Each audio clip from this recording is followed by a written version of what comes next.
nga ba ang ginagawa natin sa pagpe-prepare bago buhusan ng ating mga poste or columns?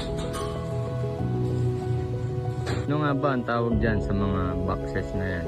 Mga horizontal rebars na yan. Yan ang tinatawag natin mga anilyo or stirrups. So hindi lang basta-basta ang pagkakabit niyan. Makikita natin sa ating mga proposed plans.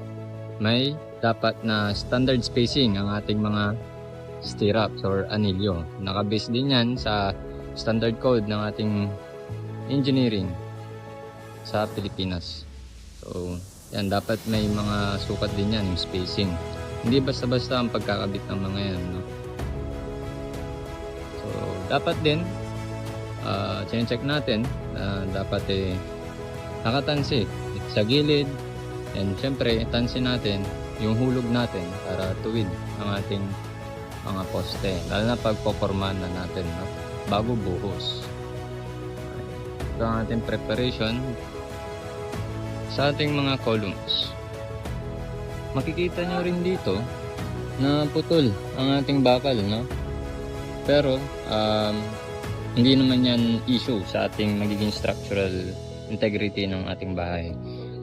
This is also computed by our engineer, and ito ang ating solusyon sa naging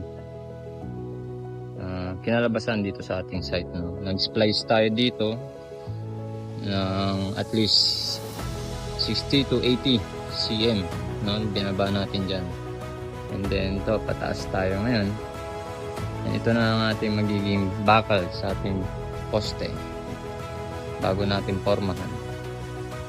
Okay,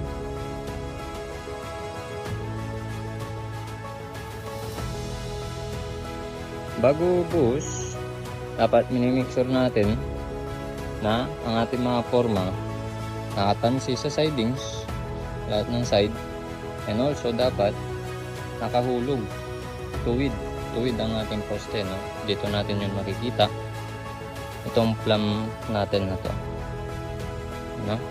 Okay, ganito i-check kung tuwid o nakahulog ba yung mga forma natin. And also yung loob, dapat hindi yan dikit-dikit.